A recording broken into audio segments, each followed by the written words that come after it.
തദ്ദേശ തെരഞ്ഞെടുപ്പ് ഫലത്തിന്റെ പേരിൽ തന്നെ മാത്രം ചിലർ കുറ്റപ്പെടുത്തുന്നുവെന്ന് SNDP യോഗം ജനറൽ സെക്രട്ടറി വെള്ളാപ്പള്ളി നടേശൻ. വെള്ളാപ്പള്ളിയെ കൂട്ടുപിടിച്ച് തദ്ദേശ തെരഞ്ഞെടുപ്പ് ജയിക്കാനിറങ്ങിയ പിണറായിയുടെ കാലിടറി എന്ന തരത്തിലുള്ള ആരോപണമാണ് വെള്ളാപ്പള്ളി നടേശനെ വേദനിപ്പിച്ചത്.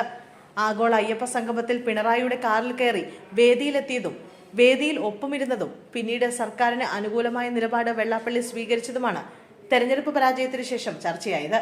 പാവപ്പെട്ട സമുദായക്കാരനായതുകൊണ്ടാണോ തന്നെ മാത്രം കുറ്റപ്പെടുത്തുന്നതെന്നായിരുന്നു വെള്ളാപ്പള്ളി നടേശന്റെ ചോദ്യം.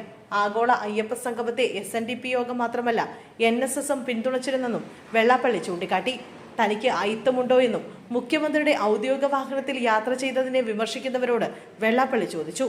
മുന്നണി മത സാമുദായിക പ്രീണനം നടത്തുന്നതിനെതിരെ എല്ലാവരും പ്രതികരിക്കാറുണ്ട്. ന്യൂനപക്ഷ പ്രീണനത്തിനെതിരെ താൻ മാത്രമല്ല NSS നേതൃത്വവും പ്രതികരിച്ചിട്ടുണ്ട്. മലപ്പുറത്ത് ഇതര സമുദായത്തിലുള്ളവർക്ക് സ്കൂളും കോളേജും മാത്രമല്ല ഒരു കുടിപ്പള്ളിക്കുടം പോലും നൽകാത്തതിനെ കുറിച്ച് പറഞ്ഞത് തെറ്റാണോ? വസ്തുതകളല്ലേ? ഈ വസ്തുത മറച്ചുവെച്ച് വർഗീയ പ്രചാരണം നടത്തുന്നത് മുസ്ലിം ലീഗ് അല്ലേ?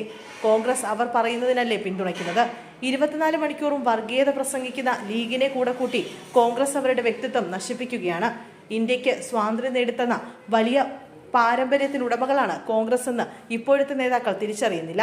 അവർ ലീഗിന് അടിമപ്പെടുകയാണെന്നും വെള്ളാപ്പള്ളി പറഞ്ഞു. ആഗോള അയ്യപ്പ സംഗമത്തെ SNDP യോഗം മാത്രമല്ല NSSും പിന്തുണച്ചിരുന്നു. അവരും പ്രതിനിധി അയച്ചിരുന്നു. അതിൽ SNDP യോഗം ജനറൽ സെക്രട്ടറിയെ മാത്രം കുറ്റപ്പെടുത്തുന്നത് മനസ്സിലാകുന്നില്ല. എന്തുകൊണ്ടാണ് NSSനെ കുറ്റപ്പെടുത്താത്തത്? മുഖ്യമന്ത്രിയുടെ വാഹനത്തിൽ പോയതിനെയും ചിലർ പരിഹസിക്കുന്നുണ്ട്. അതിനേക്കാൾ വലിയ കാറുള്ളവനാണ് ഞാൻ. മുഖ്യമന്ത്രിയോടൊപ്പം ഇരിക്കാതിരിക്കാൻ എനിക്ക് എന്ത് അയിത്തമുണ്ടോ എന്നായിരുന്നു വെള്ളാപ്പള്ളിയുടെ ചോദ്യം.